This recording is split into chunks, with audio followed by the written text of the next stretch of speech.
Bueno, ¿cómo les va? Continuando con los seminarios asincrónicos, vamos a empezar hoy con examen físico general. En realidad, esto es una introducción. Ustedes saben y repetimos siempre que el seminario no es digamos, una actividad que permite concluir el tema, sino es el puntapié inicial para la lectura. Para eso tienen los libros de semiología, que les dijimos que son varios, hay que leerlos, el Argente, el Sanguinetti, el Shakranik, Masai, Schwartz. Hay muchos libros de semiología, pero lo importante es leyéndolos e ir leyéndolos, digamos, en forma continua, porque es muy extenso lo que hay que leer en esta asignatura troncal que comienzan a cursar en MIC 1. Así que insistimos en ese punto, que vayan leyendo las actividades en forma continua porque cuando está el parcial o el final es muy extensa la asignatura, ¿sí? Y sabemos que tienen varias asignaturas, por eso les pedimos eh, que hagan una lectura continua y semanal de esta asignatura, que es Medicina Interna y Campos Clínicos 1. Bueno, comenzamos hoy con examen físico general. Ustedes van a ver que en el transcurso del año después vamos a ir viendo diferentes órganos y sistemas a través de un problema o patología. Generalmente en la asignatura le presentamos un problema donde abordamos la patología, que generalmente corresponde a uno o varios órganos. Así que a leer y estudiar. Bueno, como decía, hoy vamos a enfocar examen físico general. Y bueno, como una de las primeras actividades, en general queríamos introducir esto, ¿no? Que delante, cuando vayamos a hacer un examen físico, tanto en el consultorio, en una clínica, en un hospital, tenemos una persona enferma, no un órgano sistema. Esto es de trascendencia infinita y usted dice, ¿para qué lo aclaramos? Porque suele pasar. Vamos a ver el hígado, vamos a ver la vesícula, vamos a ver el cerebro. Y uno debe recordar que tiene por delante una persona con muchas vivencias, con muchos dolores, con muchas experiencias previas, agradables o desagradables. Entonces, no perder de vista que tenemos delante un ser humano, una persona con una patobiografía, ¿correcto? Es muy importante este punto y trascendente al inicio de la charla.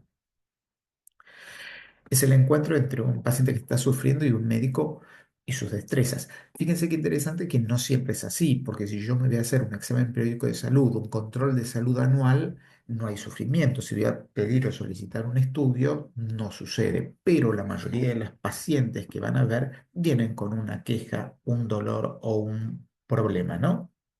Por supuesto, no utilizamos nosotros el modelo médico hegemónico de que todo lo sabemos. No, no es bueno, y vamos a ver por qué y por qué nos va a decir la práctica cotidiana que no es bueno para el paciente y por sobre todas las cosas no es bueno para nosotros, ni para el equipo de trabajo. Modelo médico hegemónico.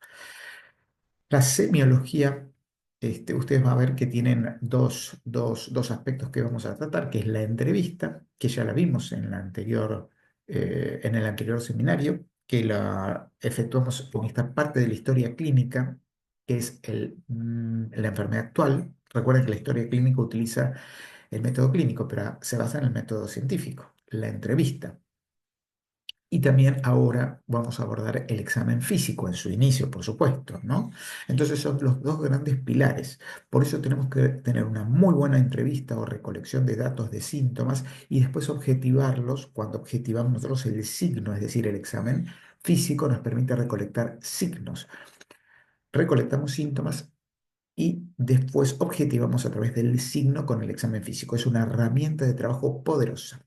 Es diagnóstica y sí, a través de los signos y síntomas formamos un síndrome y llegamos al diagnóstico. Y muchas veces es terapéutica. La charla, la escucha empática es terapéutica. Bueno, esto de escucha empática, dice, sí, sí, ya sé de qué se trata, pero hay que ejercitarlo, hay que ejercitarlo. Escúchenme bien, al lado de la persona que tenemos. Es muy frecuente que los primeros días que vayan a la práctica, 5, 10, 15 minutos y ya están en el pasillo alejándose del paciente. Uno cree que porque falta experiencia, por temor, pero esto se llama diálogo, trato, entrevista, empatía y no se puede hacer solo en 15 minutos. Así que eso es algo que ustedes van a notar y van a ver que sucede, aunque es más poderoso, yo siempre digo es más poderoso que ustedes, Bueno, pero con la práctica van a ver que van a quedarse más tiempo delante del paciente cuando uno sabe qué hacer. Es una ciencia que estudia los signos y síntomas de las enfermedades, ya lo dijimos, eso es la semiología. La semiotecnia es la técnica de la búsqueda del signo y la clínica propedéutica, enseñanza preparatoria destinada a reunir y explicar los signos y síntomas para llegar a un diagnóstico. Acá nuestro compañero Guille Arislur dice que el- la agrupación sindrómica es un elemento más, no siempre necesaria.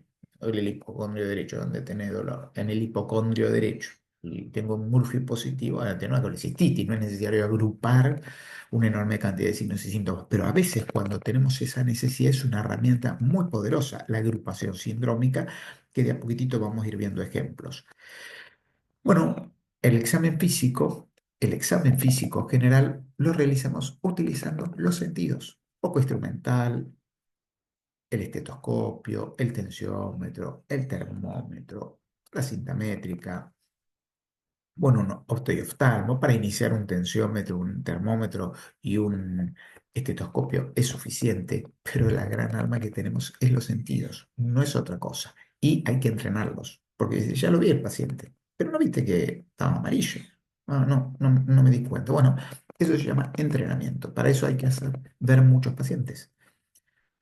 Esto ha perdido vigencia por la aparición de los métodos complementarios. Es tan grave este punto que siempre recalcamos que muchas veces decimos que se pide el método complementario sin haber examinado al paciente. Error, porque ustedes saben bien que los métodos complementarios tienen su sensibilidad y su especificidad. Los métodos complementarios tienen falsos positivos, falsos negativos. Si nosotros basamos un diagnóstico en un método complementario, va a estar mal. La mayoría de las veces va a haber un problema. Entonces, por eso decimos método científico, historia clínica, método, motivo de consulta, enfermedad actual, examen físico general, agrupación de datos, planteo de una hipótesis, impresión diagnóstica, y después si llegamos a estudios complementarios y por supuesto después un plan de tratamiento, ¿correcto? Esto, la utilización de estudio, del método, permite, del método científico, de la historia clínica, de los pasos, permite racionalizar los estudios. Esto de racionalizar no significa que estamos gastando menos porque nos pide alguien. No, significa que muchos estudios, no sé si sabrán, que tienen su mortalidad y tiene la posibilidad de que tenga un incidental o un hallazgo. ¿Y qué hace eso? Que nos vayamos por otro camino. ¿Se entiende? Y ahí está, es un problema delicado. Y por supuesto, examinar a alguien a través de los sentidos, tanto escuchar como utilizar ahora, como vamos a ver las diferentes maniobras, fortalece la relación médico-paciente. Bueno, fíjense que una vez realizada la anamnesis, la entrevista, la enfermedad actual y que recolectamos, por supuesto, los antecedentes, pasamos al examen físico. Y fíjense que los basamos en una inspección, palpación, percusión y ocultación. No es un dato menor que dijimos que utilizamos casi todos los sentidos. ¿Y cuál falta? Bueno, por ejemplo, la inspección está, las manos están, la ocultación. Y muchas veces nosotros decimos la olfacción. ¿Por qué? Porque entramos a una sala y olemos un olor penetrante, profundo, desagradable, y decimos, acá hay un paciente que tiene melena. Entonces utilizamos casi todos los sentidos, ciertamente, y hay que entrenarlos. No solamente hay que observar la maniobra, sino también después ponerla en práctica. Por eso decimos que esto hay que hacerlo en forma continua, porque acá, aparte de el estudio, van a adquirir habilidades. Y la habilidad no solo es saber hacer la maniobra, sino después ponerla en práctica. Acá mencionábamos que dentro de la bibliografía, aparte de la Argente, poníamos el libro Baré Califano, que está a disposición en PDF. ¿Por qué? Porque es un libro que permite acceder a las principales maniobras del examen físico. Cuando ustedes estén delante de una palpación abdominal, no le vamos a pedir probablemente palpación hepática, hace todas las maniobras del libro del examen físico, pero la que ustedes utilicen debe estar bien lograda y adquirida la competencia para realizar la maniobra. ¿Se entiende? No le vamos a pedir las 10, pero la que hagan la tiene que hacer bien. Y el libro Bari Califano es un libro muy simple, muy esquemático que permite observar las principales maniobras. Igual ustedes quédense tranquilos que está en los libros de sismología principal las maniobras, pero él reduce las maniobras en un solo librito. Bueno, acá un poco esquematizado lo que siempre les digo. Uno pregunta cuál es el problema, motivo de consulta, vamos a traducir, y la que se agarra a la cabeza que dice, le estoy diciendo el diagnóstico, porque si uno permite hablar a la paciente, va a ser un relato pormenorizado de lo que le pasó. A veces más escueto, más florido, intensamente florido, pero le permite hacer el diagnóstico. Entonces déjenle que el paciente haga el trabajo. Más o menos les decía que está estudiado que interrumpimos en la mayoría de los pacientes a los 18 minutos. A los 18 minutos, a los 18 segundos de haber empezado el relato. 18 segundos. Ajá, ¿y por qué vino? Ah, ¿le duele mucho? No hay que decirlo, no hay que decirlo porque estamos reasegurando, estamos afirmando, estamos sesgando con nuestro conocimiento. Y entonces eso puede confundir la guía. Nosotros tenemos que tomar una guía, un síntoma, una guía que nos permita seguir una huella. Pero al principio dejen que relate abiertamente. Fíjense que dice registrar, usar, presentar las palabras reales del paciente. Y después reasegurarle. Ajá, dígame más acerca de sus molestias. Siga usted. Fíjense que estas dos intervenciones que hacemos en ningún momento reafirmamos o le decimos, pero le duele mucho el pecho, le apretó, mala intervención, porque estamos yéndonos hacia un dolor, por ejemplo, anginoso. Y el dolor que tenía el señor lo señalaba con el dedo, decíamos un dolor de pared somático, y, y le dolía más el respirar hondo. Recuerden que cada cerebro se siente más cómodo en lo que conoce. Entonces, si estamos estudiando, por ejemplo, dolor precordial, ese dolor de pecho que tiene ahora el paciente probablemente sea un dolor precordial anginoso. Y no se nos va a escapar que sea dolor precordial anginoso. Entonces podemos cometer un error. Por eso hay que entrenarse que las entrevistas tienen que ser a preguntas abiertas. Anotar con cada detalle aspecto de la evolución. Dígame más acerca. Fíjese preguntas abiertas. Todo síntoma que relate el paciente tiene que tener una cronología, es decir, entiendo que comenzó hace tantos días. Sí, nosotros les decíamos que la enfermedad actual no está mal hacerla de otra manera, pero una de las formas que la realizamos le decimos, entonces usted comenzó hace 10 días con dolor abdominal. Hace 7 días apareció esas náuseas y esos vómitos que tienen tal y tal característica. Hace 2 días comenzó con fiebre hasta el día de la consulta. ¿Se entiende? Porque muchas veces ponemos, Juan concurre con su hermano a la consulta. Hace 7 días, entonces empezamos al principio y al final, no. Él comenzó hace 7 días, Juan, con dolor abdominal. Muchas veces ponerlo de otra manera no está mal, pero recuerden que está bueno que todos tengamos el lenguaje y comprendamos que cuando alguien me relata una enfermedad actual, todos entendamos lo mismo.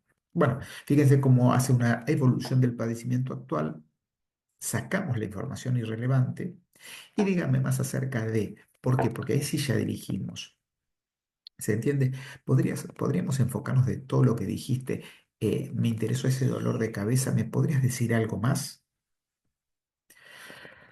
En la inspección general, fíjense que nosotros antes del examen físico que hacemos de órganos y sistemas, tenemos un aspecto general, que eso queríamos hacer hincapié en esta primera charla de examen físico. ¿Qué te parece esta inspección general? Entonces vemos la inspección, la constitución del individuo. No es lo mismo tener enfrente a un individuo que está caquéctico, muy adelgazado, extremadamente adelgazado, que un obeso mórbido. El estado nutricional, desnutrición calórico-proteica, ¿sí? Malnutrición en un obeso, pero es importante. El estado de la piel, las faneras, el color, la distribución pilosa, la actitud, la marcha. Entonces, hacemos una inspección segmentaria de cabeza, cuello, fauces, tronco, extremidades. Acá hay un dato interesante, motivación e interés para escuchar, para oír, para mirar y para ver. Fíjense que si no hay interés yo creo que en 30 segundos el paciente se dio cuenta de esto. Me tengo que ir, tengo que ver el teléfono. No lo digo por ustedes como alumnos que van a ir con un interés destacado por lo que significa la asignatura y por lo que significa el ser humano que van a tener adelante. Lo digo por nosotros los médicos. Entonces tenemos que tener una motivación, un interés para quien vamos a examinar, una intriga. tenemos que hacer un diagnóstico, tenemos que mejorarlo. Y eso se percibe muy fácilmente, sépanlo. Yo siempre digo lo mismo cuando están ustedes que cuando entran a un almacén o van a, qué sé yo, a comer. "Ah, ¿viste la cara que tenía el que nos atendió?".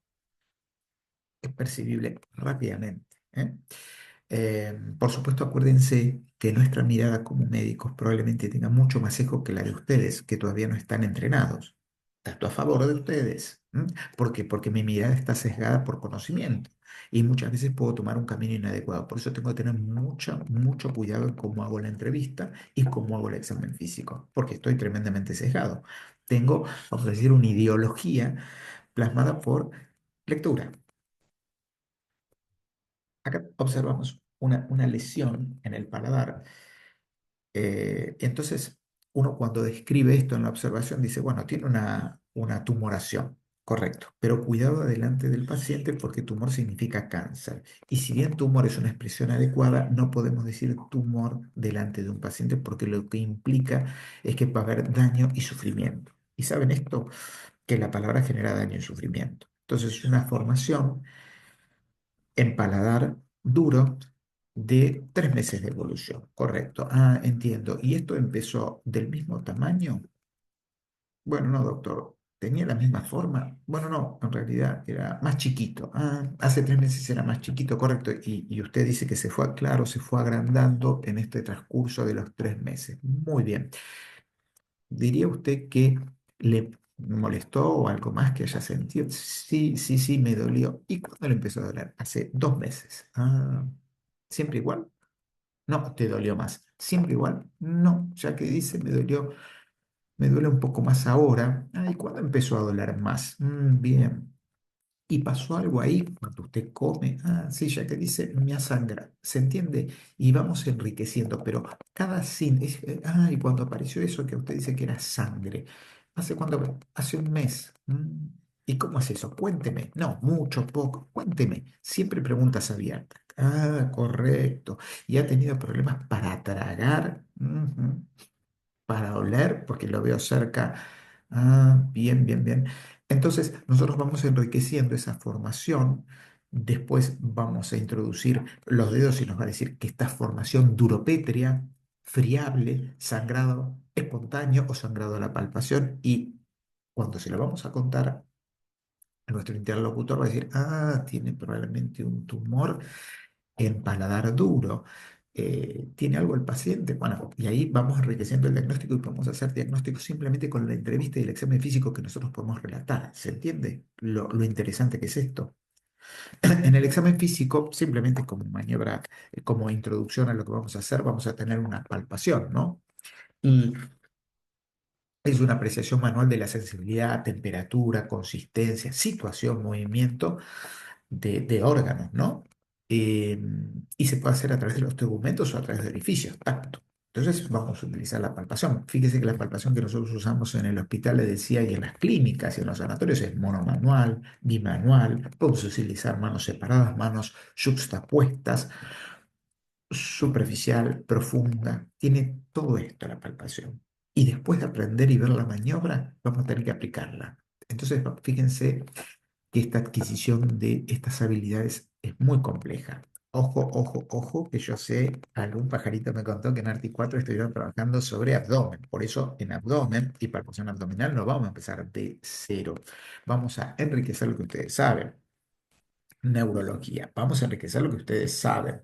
Por eso también les pedimos que tengan la capacidad de recuperar el conocimiento que han aprendido en las ARTIS, 2, 3, 4, y pongámosla ahora para crecer en lo que vamos a nosotros a aprender.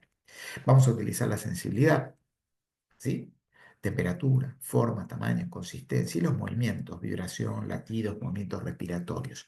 Miren acá simplemente para ver algunas maniobras, me parece engorroso que yo se las relate, pero en la tercera fotografía quería hacer hincapié en esto. En semiología, en medicina interna, tiene mucho valor la simetría. Diríamos, vibraciones vocales es la maniobra que está tomando las palmas sobre la parte posterior del tórax. Y yo tengo que decir, ¿son simétricas o asimétricas? Aumentadas o disminuidas, pero siempre un valor inestimable en nuestra actividad es la simetría. Y ahí tenemos manos yuxtapuestas, manos separadas, palpación bimanual. Bueno, simplemente el examinador palpitó el cuerpo del paciente. Esto es una onda cítica, fíjese que utilizamos dos manos, van a ver mucho de este tipo de maniobras. ¿Por qué? Porque tenemos muchos pacientes con este tipo de patología. Esto es con un simulador. Claro, el simulador siempre, acuérdense que los médicos más viejos dicen, no, la simulación, y los médicos más nuevos dicen, así se aprende. Siempre es muy importante comprender que la simulación complementa la realidad y son totalmente complementarias. No es ni mejor ni peor, se complementan, así que hay que aprovechar todas las actividades en forma exquisita y extrema, ¿m? Porque tenemos poco tiempo, muchas veces espacios de práctica muy reducidos, así que al máximo aprovechar esos espacios de práctica, tanto en simulación como en campo. Por esto simplemente para, nuevamente es muy difícil con la palabra explicarle, pero fíjese cómo en la percusión nosotros utilizamos la percepción de tres sonidos: sonoro, tórax, mate, hígado, timpanismo, abdomen con sus vísceras huecas llenas de aire, ¿sí? Y después vamos a ver el dedo que recibe y el dedo percutor, cómo es la práctica. ¿Se puede? Se puede. Acá hay un detalle. Uñas cortitas, porque es difícil percutir y lograr esta habilidad con las uñas largas. Simplemente el dedo que recibe y el dedo percutor, cómo hacemos la maniobra en la interfalángica distal. Es muy difícil acá mostrar una imagen, ya lo vamos a hacer en la práctica, en el laboratorio y en los talleres. Bueno, nosotros utilizamos el estetoscopio. Por favor, no hagan gastos de estetoscopios caros, se pierden mucho. Ténganlo siempre en el cuello, en los lugares de trabajo se pierden. Así que lo importante es que tengan el estetoscopio que tengan en casa a disposición, ¿sí? Son muy caros los estetoscopios como el que estamos viendo en la imagen. Pero les quería recalcar una cosa, que el estetoscopio tiene una, una longitud determinada. Estetoscopios muy largos distorsionan el sonido, muy cortitos no sirven, así que tienen que tener una longitud determinada, que ya viene, por ejemplo, este es un estetoscopio de marca. Las olivas que tienen que entrar bien en nuestros conductos auriculares, y tenemos una campana para los agudos, perdón, un diafragma para los agudos y una campana para los graves. ¿Sí? ¿Por qué decimos esto? Porque siempre insistimos que, por ejemplo, un tercer ruido, un ruido muy difícil de ocultar, se oculta mejor con la campana, que oculta mejor los ruidos o los sonidos graves. Bueno, acá estamos viendo cómo les dije algo. Fíjense, me lo que dijiste, la simetría. Claro, la simetría, cuando nosotros ocultamos, vamos comparando ambos campos torácicos. Fíjense cómo, les hago una introducción, estamos ocultando desde los vértices del pulmón por el espacio interescápulo vertebral. Porque ¿para qué vamos a ocultar sobre la escápula? Claro, va a ser más difícil. ¿Para qué sobre lugares donde hay tejidos que se interponen? Entonces, el espacio interescápulo vertebral es donde menos interposición va a haber de estructuras y mejor vamos a ocultar cuando decimos respire hondo, no decimos expire, respire hondo, larga, respira hondo, largue, ¿sí? Y los sitios de ocultación cardíaca, que ya los vamos a ver en detalle, ¿correcto? Pero muy importante esto, la maniobra hay que adquirirla bien. Y después arte uno, chicos, arte 2, la anatomía. La anatomía, nosotros necesitamos conocer dónde están los focos aórticos. Ya me imagino que deben tener todos una hemotecnia de dónde localizo los focos aórticos, el pulmonar, el tricuspidio y el mitral. Y después, por supuesto, yo digo, ocultar el tórax, tengo que tener una noción en la parte anterior hasta dónde llega el pulmón. No puede estar en el abdomen ocultando, pues está mal la maniobra.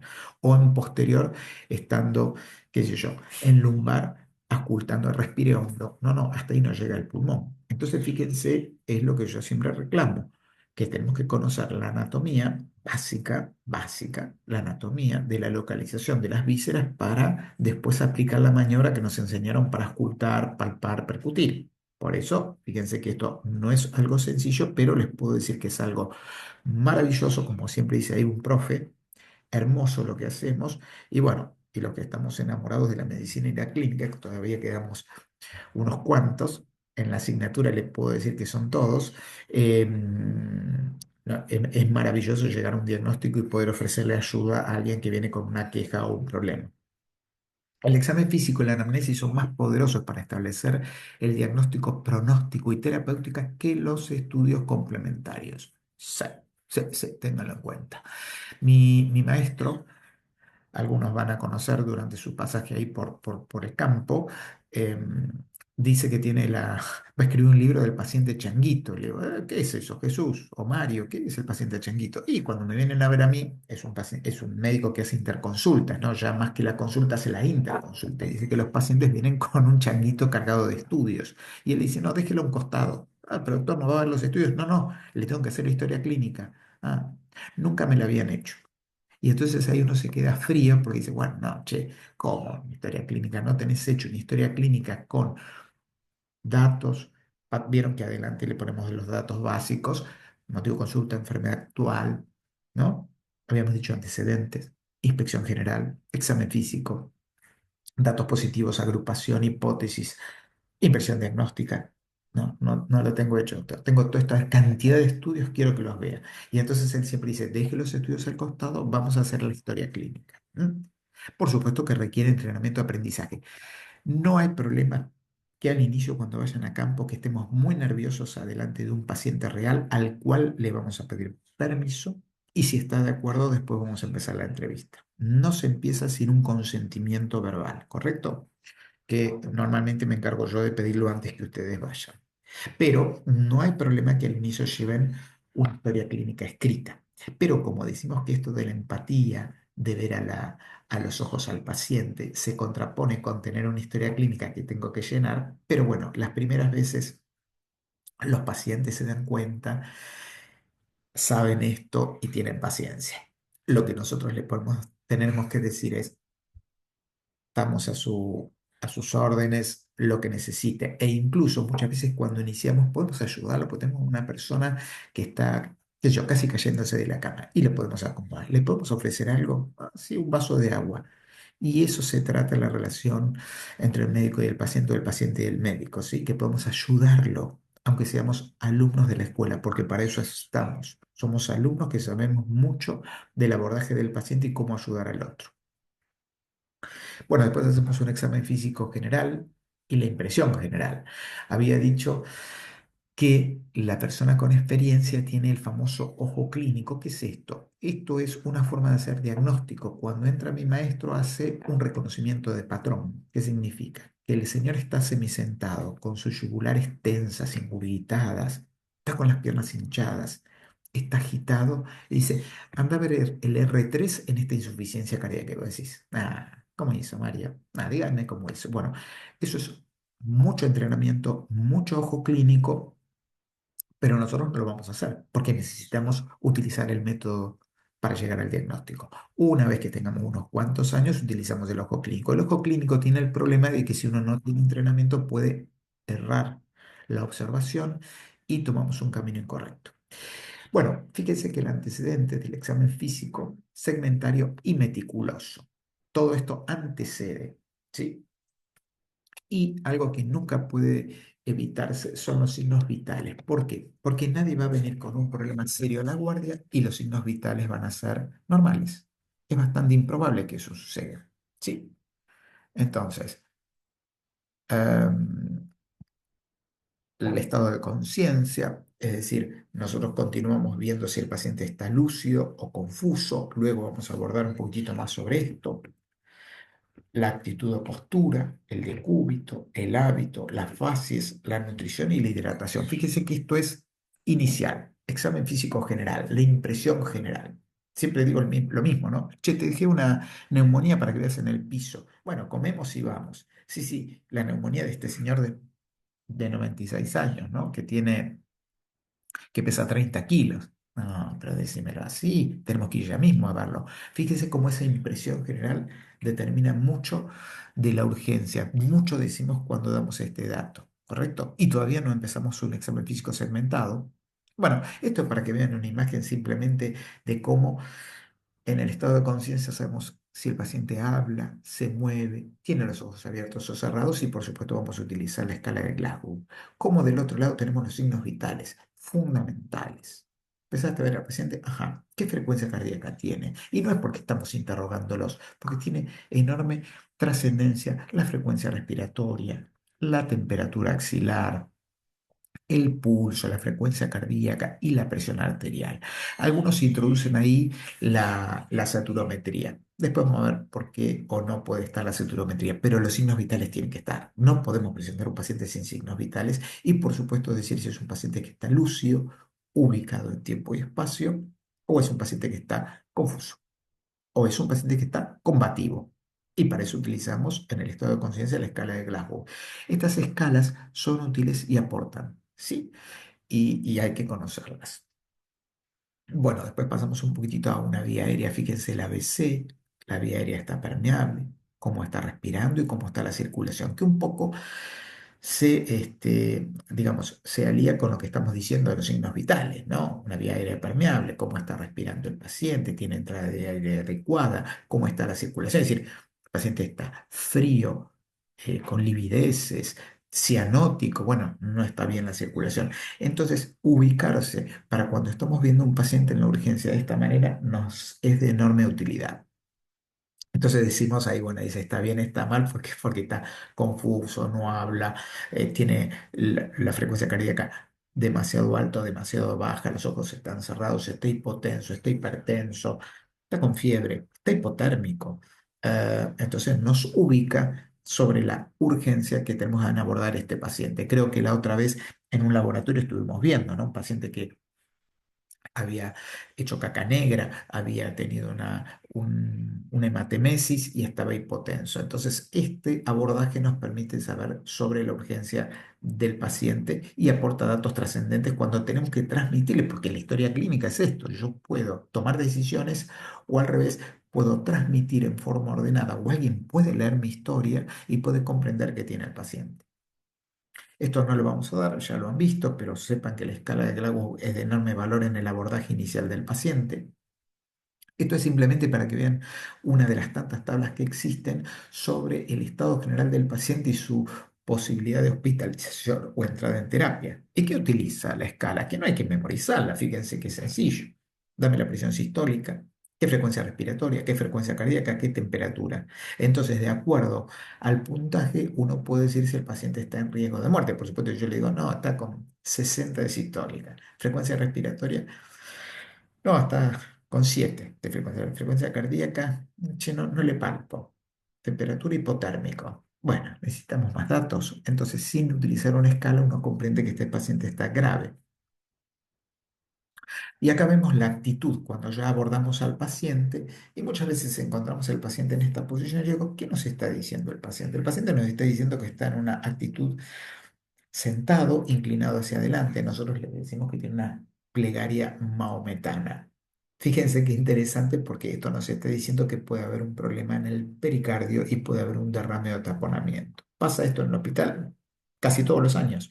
Y cuando entran, esta observación con estas almohadas y el paciente inclinando hacia adelante nos está dando lo que se llama actitud, la posición del paciente. El paciente puede estar semisentado porque no puede acostarse, porque está en ortopnea. La ortopnea de la insuficiencia cardíaca, recuerden que es obligada, ¿sí? La ortopnea del paciente con enfermedad pulmonar obstructiva es preferencial, ¿sí? O actitud compuesta, actitud indiferente. El decúbito, el decúbito puede ser indiferente, ¿tá? Decúbito dorsal, puede estar ventral, puede estar en decúbito lateral. ¿Por qué? Porque tiene un derrame pleural. Entonces se acuesta sobre esa zona del derrame y deja el otro emitor para que ventile bien. Puede ser preferencial o obligada, puede ser activo o pasivo el decúbito. O ahí estamos viendo en gatillo de fusil u opistótonos. Esto ha pasado, sí.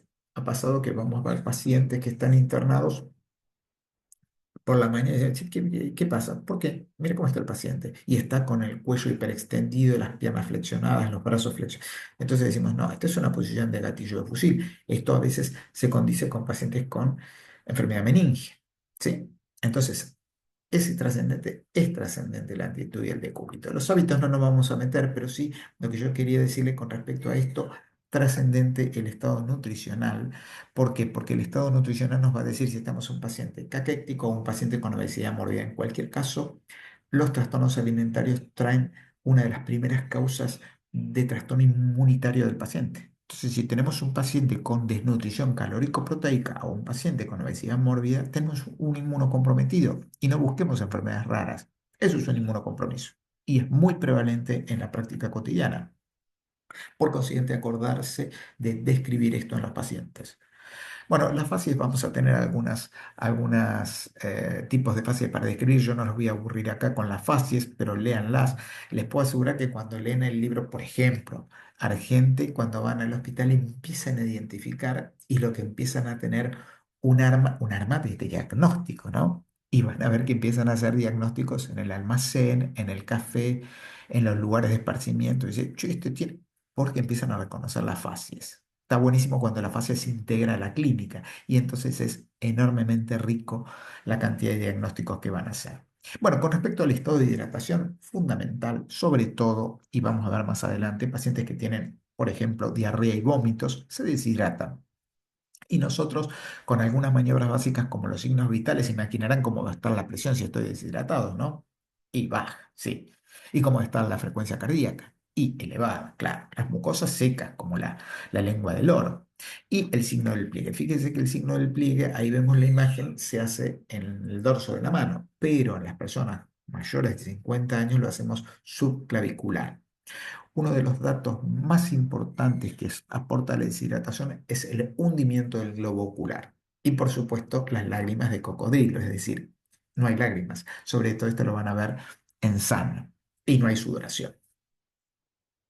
La nutrición lo dijimos, no vamos a hacer hincapié en esto. Tenemos que decir si el paciente está desnutrido o está con obesidad mórbida. Nosotros también tomamos con mucha habitualidad el perímetro de la cintura. Y por supuesto enriquecemos el estado nutricional con algunos datos de laboratorio como el colesterol, los linfocitos, la albúmina. Fíjense qué interesante que esta proteína, como es la albúmina, cuando tiene descensos muy marcados, tiene asociada una mortalidad altísima. ¿Sí? Entonces, eso que dejé, que ahora tenés en el box, vas a tomar la guardia que veas una neumonía, no es lo mismo que digas Juan, de 60 años, que tiene 35 kilos con una neumonía. Es una urgencia, es una emergencia, lo tengo que ir a ver ahora. Por esto de la inspección general y el estado general antes de haber iniciado el examen físico. Todavía no sabemos lo que tiene, pero che, tenemos un paciente con desnutrición calórico-proteica severa. ¿Qué tiene? Bueno, las pieles faneras trascendente, ¿no? Vamos a ver lesiones elementales primarias y secundarias, después algo de eso vamos a darles. ¿Mm? Y nosotros tenemos que ir en búsqueda de las faneras, del cabello, el vello, prestarle atención a las uñas, a los pezones. Fíjense acá que estamos viendo unas estrías, ¿no? Pero esas estrías, es un paciente del hospital, no son estrías comunes, son estrías rojovinosas, están en el pliegue ahí abdominal. Y bueno, las estrías rojovinosas de semejante magnitud, ancho, eh, suelen asociarse a pacientes que tienen alta ingesta o tienen alta cantidad de cortisol en su sistema, ¿no? Sistema sanguíneo. ¿Y por qué puede ser? Bueno, puede ser porque la mayoría de las veces se los damos, corticoides o los reciben, exógeno, Cushing exógeno, o porque tienen secreción endógena y tienen tumores en las suprarrenales. Pero fíjense que uno dice, che, tiene estrías. ¿Dónde? Bueno, los pliegues abdominales. ¿De qué color? Rojo vinosos. Síndrome de Cushing. Por supuesto que hay pseudo-Cushing y como todo, hay diagnóstico diferencial. Entre ellos, en primer lugar, el alcoholismo.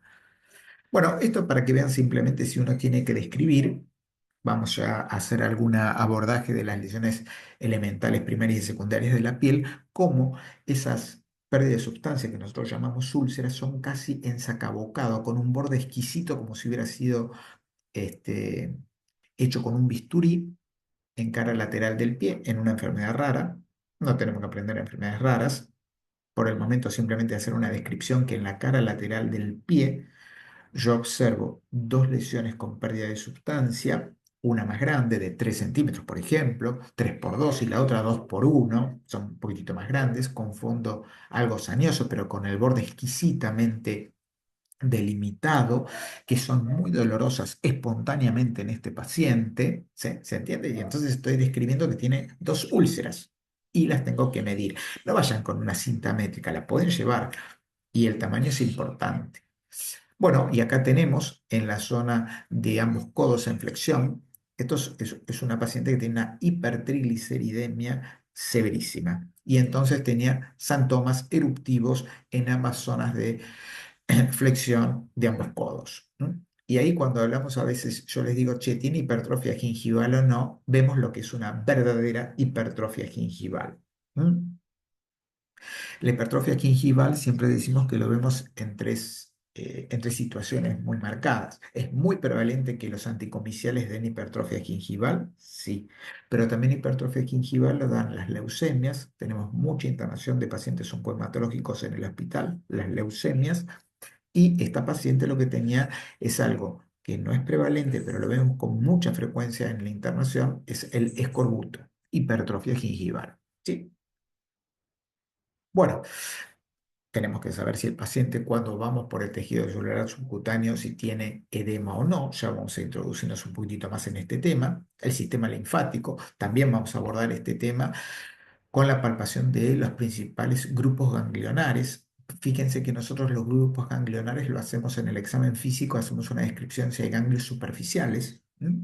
Si son localizados, porque yo lo tengo en la región occipital porque tenía liendres, ajá, o son generalizados. Eso se ve en la enfermedad sistémica. No sé si se entiende. Cuando es localizado, claramente tengo que buscar algo local.